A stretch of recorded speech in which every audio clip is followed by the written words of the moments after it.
ایک یہاں کا لوکل مسئلہ تھا. ایسا نہیں ہے کہ UAPA جو لگتا ہے وہ دہشت گردوں پہ لگتا ہے, ملک کے خلاف دہشت گردی کرنے والے. تو یہاں ایک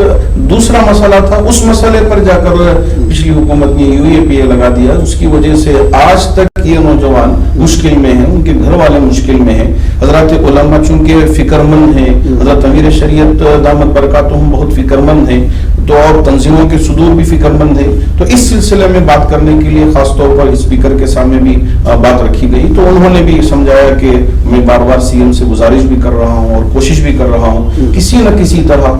وہ سب سے پہلے باہر آئے, اور یہ جو UAPA لگایا گیا ہے اس کو ہٹانے کی کیا شکل ہو سکتی ہے, تو اس سلسلے میں غور و فکر کیا جا رہا ہے. ہم امید کرتے ہیں کہ انشاءاللہ جب یہ سارے ٹیم کو تشکیل کا بھی مسئلہ ہے, ہوبلی اور یہاں کے نوجوان تو جو چونکہ ان پر بھی UAPA لگا ہے 147 وہ اس وقت 3 جیلوں میں بند ہیں اور یہاں پہ 37 کے قریب ہیں. تو اب یہ دونوں نوجوانوں کے اوپر جو UAPA لگا ہوا ہے اس کو ہٹانے کی کیا شکل ہو سکتی ہے. تو جلد از جلد, اس لیے کہ 3 سال سے زیادہ کا عرصہ ہو رہا ہے اور ان کے گھر والے پریشان ہیں, ان کی عورتیں, ان کے بچے, ان کی مائیں روتی ہیں, بلکتی ہیں, سسکتی ہیں اور انتظار میں ہی کہ کب میرا باپ آئے گا, کب میرا بھائی آئے گا, کب میرا بیٹا آئے گا. تو ان سارے حالات کو لے کر حضرات علماء بھی بہت فکر مند ہیں. تو اس وجہ سے ملاقات کر کے سارے تفصیلات کو ان کے سامنے رکھا کہ ان کا ایک درد ہے, ان کی ایک تڑپ ہے اور یہ فکر مند ہیں کہ کسی نہ کسی طرح یہ باہر آ جائے. تو اللہ کا شکر ہے کہ UT خادر صاحب جو اسپیکر ہیں اس وقت اور پہلے اسپیکر بنے ہوئے ہیں, تو ان کے گھر پہ بیٹھ کر اچھا ڈسکشن بھی ہوا اور ساری تفصیلات کے ساتھ ساری باتیں انہوں نے ہمارے سامنے رکھی. تو ہم امید کرتے ہیں کہ آنے والے دنوں میں بہت جلد ہمارے ان نوجوانوں کی رہائی کا اللہ کوئی نہ کوئی راستہ ضرور نکال دیں گے انشاءاللہ. انہوں نے ابھی RT نگر میں 5 نوجوانوں کو گرفتار کرنے کا آپ کے سامنے معاملہ آیا ہوگا. اس میں سب سے سنجیدہ جو مسئلہ تھا وہ آپ نے بھی پڑھا ہوگا اخبارات میں کہ ان لوگوں کا جو مائنڈ ڈائیورٹ کیا گیا ہے وہ جیل میں. تو یہ اگر مسئلہ ہے تو پھر یہ بہت ہی زیادہ سنجیدہ اور بہت ہی خطرناک مسئلہ ہے کہ نارمل ایک چوری کے ڈکیتی کے مسئلے میں جیل میں گیا اور وہاں پر کوئی پہلے سے موجود ہے جو ان کا مائنڈ ڈائیورٹ کر کے بھیج رہا ہے اور مبینہ طور پر یہ لوگ جو سلیپنگ سیل کے طور پر بیٹھے ہوئے, تو یہ بڑے مسائل پیدا کرے گا اور پوری قوم کو بدنام کرے گا. آخر اس کے سلسلے میں آپ کیا کہتے ہیں کہ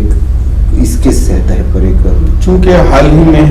ہمارے شہر کے پولیس کمشنر صاحب سے بھی بات چیت ہوئی اور میں نے ان سے پوچھا کہ کیا مسئلہ ہے, کیا واقعتاً, تو انہوں نے کہا کہ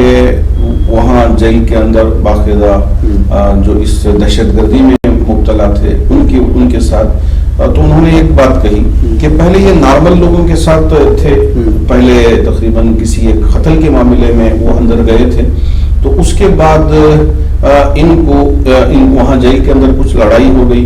اس کے بعد ان کو منتقل کر دیا ایک اسپیشل سیل میں جہاں وہ لوگ رہتے تھے. اب ان کے ساتھ وہ ملنا جلنا ہو گیا, بات چیت کرنا ہو گیا. اب اس کے بعد ان کو بیل مل گئی تو باہر آ گئے. اب وہ رشتہ باقی رہ گیا, تو جس کی وجہ سے یہ کارروائی ہوئی ہے جو بالکل مناسب کارروائی نہیں,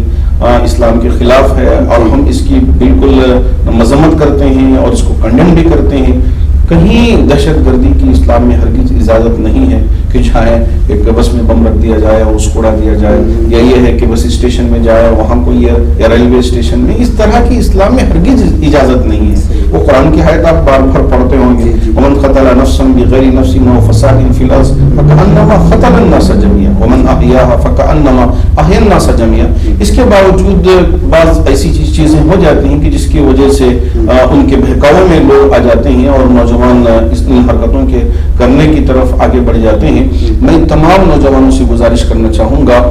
خاص طور پر ہمارے جو نوجوان تنظیموں میں کام کر رہے ہوں یا جو بھی کوئی ہو, تو اس طرح کی کوئی حرکتوں میں آپ نہ آئیں اور بہکاوے میں نہ آئے. یہ بالکل غلط راستہ ہے اور غلط طریقہ ہے. اسلام امن کا پیغام دیتا ہے اور امن کی تعلیم دیتا ہے اور ہم سب امن پر عمل کرتے ہیں اور ماشاءاللہ ہماری ریاست میں بھی امن ہے اور ایک اچھا ماحول بنا ہوا ہے. ایسے میں ایسی حرکتیں کرنا بالکل خلاف ہے. ہم اس کی پرزور مذمت کرتے ہیں اور جو بھی اس طرح کے انوالومنٹ میں ہے ہم ان سے گزارش کرتے ہیں کہ اللہ کے واسطے اس طرح کی چیزوں میں آگے نہ بڑھیں. جی, تو اس سلسلے میں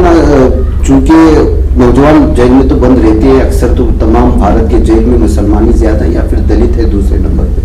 تو ایسی کوئی کوشش ہونا چاہیے مولانا کہ جو ہے جو اس طرح کے لوکل جو ہے جرائم میں ملوث ہیں، کہ ایسا نہ ہو کہ ایسے بڑے بڑے لوگ اس میں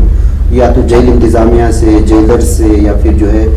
ڈی جی پی سے، ان سے تھوڑا آپ لوگ اندرونی سطح پر سامنے آئے نہ آئیں، کچھ بات وغیرہ کر کے ان کی اصلاح کے لیے کچھ علماء کو مختص کیا جائے. کچھ ظاہر سی بات ہے ان کو جمعہ کی نماز بھی پڑھنے کی اجازت ملتی ہے، ایسا کچھ ہو سکتا ہے آپ کو کیا ایسا؟ اللہ کا شکر ہے کہ ماشاءاللہ اس وقت ہمارے بنگلور کی جو اگرہارا جیل ہے وہاں ایک مصلی بھی ہے، وہاں جمعے کی نماز بھی ہوتی ہے، پنج وقتہ نمازیں بھی ہوتی ہیں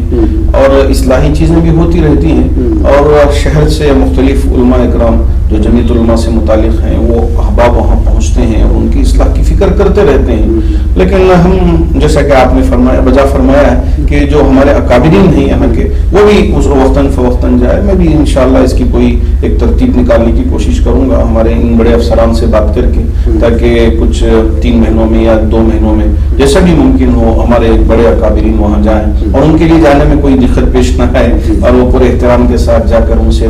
بات چیت کر کے آئے، تو ہو سکتا ہے کہ ایک اچھا ماحول بنے. اب بعد میں ایسا نہ ہو کہ پھر آنے کے بعد کچھ اور ہی چیزیں ہو جانے لگ جائیں تو اس سے نقصان پہنچ سکتا ہے. انشاءاللہ آپ کی بات میں اس پر غور بھی کروں گا اور اس پر عمل کرنے کی کوشش کروں گا انشاءاللہ. مولانا میری ایک بات، جب سے آپ شاہی مہمان بن کر کے گئے ہیں تب سے ایک بات سمجھ میں آئی، عام مہمان بن کے حج کرنے میں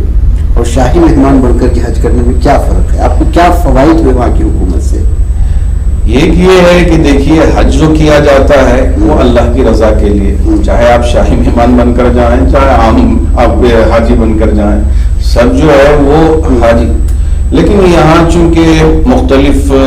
ممالک سے جو وہاں ایکٹیو ممبر ہیں اور وہاں اچھے طریقے سے کام کرنے والے ہیں، ان کا ایک جگہ جمع ہونا، پھر ان کے ساتھ بات چیت ہونا اور ان کے ساتھ تعلقات پیدا ہونا اور پھر ایک اتحاد کا ماحول، اس لیے کہ آپ جس رنگ میں بھی ہو، جس نسل میں بھی ہو اور جس ملک میں بھی ہو، جس زبان میں بھی ہو، لیکن کلمہ ایک ہے لا الہ الا اللہ محمد رسول اللہ، اس بنیاد پر ہم سب آپس میں بھائی بھائی ہیں. تو وہاں وہ احساس ہوتا ہے کہ ماشاءاللہ کہ یہاں انہوں نے ایک جا جمع کر کے آپس میں ایک دوسرے سے مل کر اور ہمارے جو کام ہوتے ہیں ان کاموں کو اور بہتر طریقے سے کیسے کیا جا سکتا ہے ان کو سیکھنے کا اللہ نے ایک بہترین موقع دیا. اس سفر سے مجھے یہ سبق ملا ہے کہ ان مختلف ممالک میں جو مختلف کام انجام دیتے ہیں تو وہاں مختلف طور طریقوں میں، جیسے کہ اس مرتبہ صحافی حضرات بھی موجود تھے،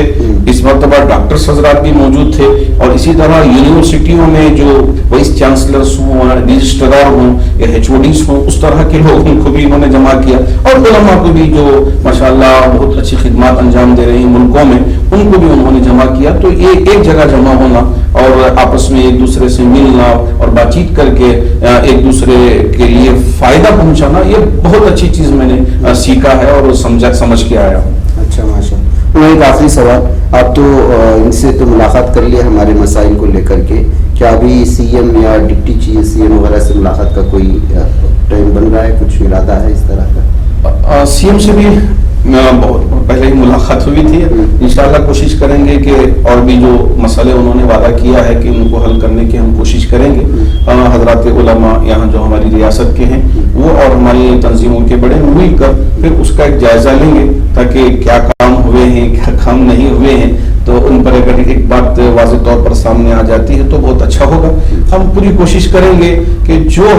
ہماری قوم کے لیے درپیش مسائل ہیں ان کو بہتر سے بہتر انداز میں حل کیا جا سکے. اور ایک تمام علماء میں ابھی ہمارے حضرات علماء فرما رہے تھے کہ پورے ملک میں ہماری ریاست میں اتنا اتحاد علماء کے درمیان میں جو مختلف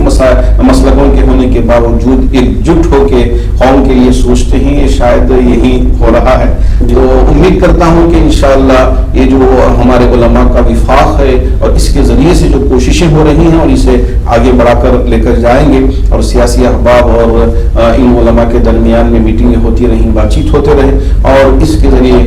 جو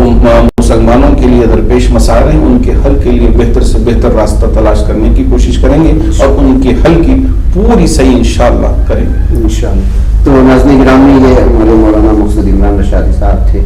جو حج سے لوٹنے کے بعد ابھی جو ہے کچھ ملاقاتیں ہوئی تو سوچا کہ آپ لوگوں کے سامنے بھی تفصیلات آئیں، تو مجھے مولانا کو اجازت ہے، انشاءاللہ پھر مولانا کو پوری تکلیف دینے کی کوشش کریں. السلام علیکم.